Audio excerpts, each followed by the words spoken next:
Shalom, selamat siang, senang berjumpa dengan Bapak Ibu saudara sekalian, baik yang hadir secara onsite maupun secara live streaming. Puji Tuhan Pak Tri sudah kembali, dan apakah ini Natal Pak Tri? Oh enggak ya, karena sembah dan puji biasanya waktu Natalan ya, tapi puji Tuhan ya, haleluya. Senang bisa berjumpa kembali dengan saudara yang di live streaming dan yang juga hadir. Nanti memang ibadah ini didesain khusus untuk saudara lebih intim dalam doa, saudara lebih intim mendengar firman. Nanti saat sesi doa, kalau saudara rindu didoakan, saudara mau maju boleh. Saudara sambil mendengarkan firman juga saudara di kursi, saudara mau pejamkan mata, saudara mau berdoa juga boleh. Karena waktu ini memang dibuat untuk saudara intim bersama dengan Tuhan. Puji Tuhan, mari sama-sama kita akan belajar firman Tuhan sama-sama dari ayat kesukaan kita semua, yaitu ayat terakhir. Keluaran 13 ayat 21 sampai yang ke-22. Puji Tuhan, boleh ditampilkan ayatnya? Ya, jadi saya kasih latar belakang sedikit saudara. Ayat ini menceritakan bagaimana bangsa Israel keluar dari penjajahan bangsa Mesir. Saudara tahu bagaimana pertolongan Tuhan, laut itu dibelah saudara, ya, sehingga mereka bisa berjalan dan pasukan Mesir ketika masuk ke air itu ditenggelamkan saudara. Nah ketika mereka berjalan melewati padang gurun, mereka dijanjikan oleh Tuhan yaitu namanya tanah perjanjian atau Kanaan saudara-saudara. Nah sama-sama kita melihat di ayat 21 dikatakan Tuhan ya, berjalan di depan mereka pada siang hari dalam tiang awan untuk menuntun mereka di jalan, dan pada waktu malam dalam tiang api untuk menerangi mereka.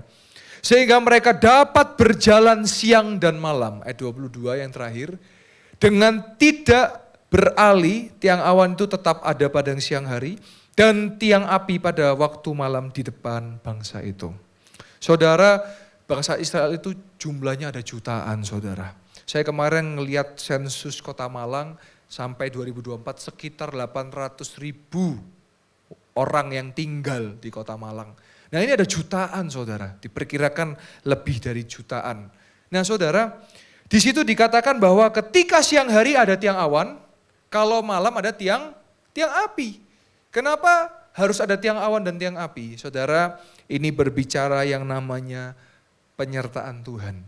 Kalau saudara tahu di daerah Timur Tengah itu adalah kebanyakan mayoritas daerahnya itu padang gurun saudara. Padang gurun itu kalau siang panas, kalau malam dingin saudara. Dan bukan hanya itu saja, di padang gurun juga ada banyak binatang buas saudara. Ada ular padang gurun di situ, ada binatang semacam dan lain sebagainya. Nah di sini Tuhan mau menyatakan apa? Tuhan tidak meninggalkan umatnya saudara-saudara. Nah hari ini saya tidak tahu perkara apa yang saudara alami. Tapi hari ini Tuhan janjikan penyertaan saudara bagi saudara dan saya. Tuhan membiarkan bangsa Israel itu jalan di padang gurun. Dia tahu bahwa padang gurun itu daerah yang sangat-sangat daerah lepas, yang rawan, daerah yang berbahaya. Tapi dia janji berikan apa? Tiang awan dan tiang api. Kalau siang panas dikasih tiang awan biar dingin. Kalau malam dingin dikasih tiang api biar panas saudara. Karena di padang gurun itu kalau panas dingin, kalau malam itu dingin, kalau siang itu panas. Nah besok Senin saya bersama dengan Bapak Gembala, juga bersama dengan Pastor Afat akan berangkat ke Israel saudara-saudara. Kami akan berangkat ke Mesir dan puji Tuhan ini ke-11 kali saya ke sana saudara. Saya berdoa saudara bisa berangkat satu kali ya, minimal sekali berangkat. Nanti pilotnya Pak Tri ya, bisa terbang tapi nggak bisa landing saudara-saudara. Munyer-munyer ya. Ya saya percaya saudara bisa berangkat ke sana, kenapa? Karena saudara akan melihat langsung bagaimana bangsa Israel ketika dari Mesir menuju ke tanah perjanjian atau Kanaan. Nah saudara, ini luar biasa saudara. Nah sekarang saya mau lebih dalam lagi menjelaskan saudara. Saudara, firman Tuhan berkata apa? Tuhan tidak pernah berjanji langit selalu biru, tetapi dia berjanji selalu menyertai. Tuhan tidak berjanji jalan selalu rata, tetapi dia berjanji dia memberi kekuatan. Nah saudara, saya tidak tahu apa pergumulan saudara hari ini. Tapi saya mau katakan, jangan menyerah, kita punya Tuhan yang bisa nolong saudara dan saya. Nah permasalahan itu bisa dua saudara. Karena itu memang ujian, tantangan, atau karena salah kita sendiri. Nah kalau itu salah kita sendiri ya kita harus bertobat. Contoh, ada orang yang berjuang secara finansial. Kenapa?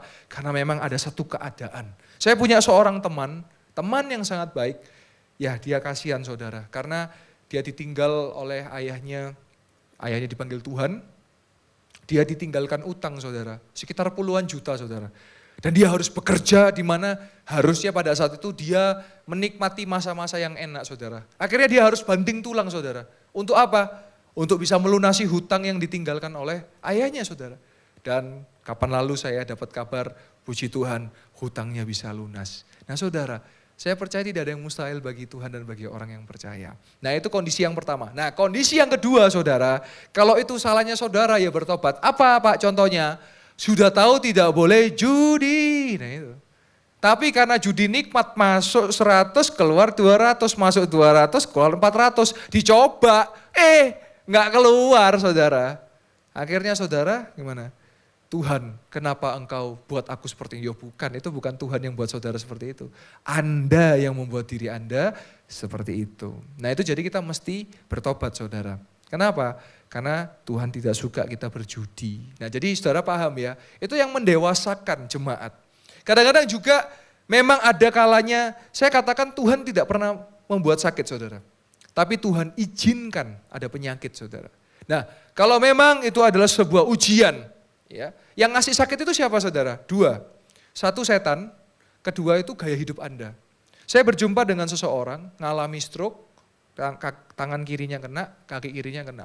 Marah-marah dia. Tuhan jahat, saya dikasih sakit. Loh saudara, saya tegas balik. Loh Anda yang salah. Karena Anda merokok dan minum minuman keras alkohol setiap hari. Jangan nyalakan Tuhan. Nah itu loh saudara. Kadang-kadang salahnya kita, tapi kita nyalakan Tuhan. Itu yang namanya kita belajar dewasa. Tetapi saya percaya hari ini, saat kita hidup benar, saat kita hidup di jalannya, maka dia akan sediakan tiang awan dan tiang api, katakan amin. Yang di YouTube boleh tulis amin, amin, amin, amin, amin, amin, amin, amin, amin. Saya berjumpa juga dengan seorang anak muda. Pak tolong Pak, saya mengalami masalah finansial. Tuhan mengizinkan ini terjadi. Wes. Terus saya tanya, loh kamu kenapa? Iya Pak, saya nggak ada uang buat bayar kuliah. Loh gimana itu maksudnya? Ya saya sudah terima uang kuliah Pak untuk bayar, tapi nggak saya pakai buat bayar Pak. Saya buat jajan, buat kelihatan pamer supaya di sosial media saya ke kafe. Ya itu bukan salahnya Tuhan, itu salah saudara. Kenapa? Manajemen ekonominya, financial manajemennya kurang baik. Nah jadi kita belajar dewasa saudara. Kita tahu oh iya ya Tuhan itu baik. Kita yang kadang-kadang tidak menjalankan kehidupan ini dengan baik. Tetapi sekali lagi saya katakan bahwa bahwa Tuhan selalu menyediakan tiang awan dan tiang api dalam kehidupan kita. Nah sebab itu saudara, saya mau katakan mari dalam kehidupan kita sehari-hari, kita harus tetap semangat saudara. Dia akan buka jalan, dia pasti tunjukkan jalan. Kita harus berjuang saudara. Dikatakan dia buka jalan saat tiada jalan. Dengan cara yang ajaib, dibukanya jalanku, dia menuntunku dan memeluk diriku. Dengan kasih dan kuasanya, dia buka jalan. Dia buat jalan. Nah saudara. Jadi kita harus berjuang saudara. Ya. Saya menemukan seseorang yang banyak seringkali menyerah. Dan saya katakan, kalau saudara menyerah, bunuh diri itu bukan jalan keluarnya saudara. Saudara, bunuh diri itu bukan menyelesaikan masalah. Menambah masalah. Kenapa?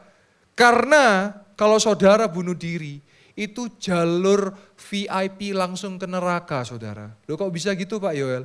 Karena saudara menyalahi daulatnya Tuhan. Daulat Tuhan itu apa? Memberi nyawa, mengambil nyawa. Itu daulatnya Tuhan. Manusia nggak bisa. Manusia nggak bisa ngasih nyawa. Ya manusia bisa ngambil nyawa, tapi ya itu tadi, harusnya Tuhan yang mengambil dan memberi. Nah sebab itu saya melihat ada anak-anak muda. Saya melihat juga yang di tayangan juga ada orang-orang yang dewasa. Saya mau katakan, jalan bunuh diri bukan jalan keluar. Masih ada Tuhan yang sanggup menolong. Sebab hari ini bukan juga kebetulan kita berjumpa. Tetapi Tuhan punya kekuatan buat saudara dan saya. Mari kita bangkit saudara. Bangkit, bangkit, bangkit. Nah caranya gimana saudara? Ya saya jawab, caranya saudara mesti hidup melekat bersama dengan Tuhan. Ya, dia Tuhan yang penuh dengan kasih. Terbukti di ayat ini dikatakan apa? Dia menyediakan tiang awan dan tiang api. Apakah hanya tiang awan, tiang api? Kalau saudara baca kitab Keluaran terus menerus. Di situ Tuhan sediakan yang namanya apa? Mana?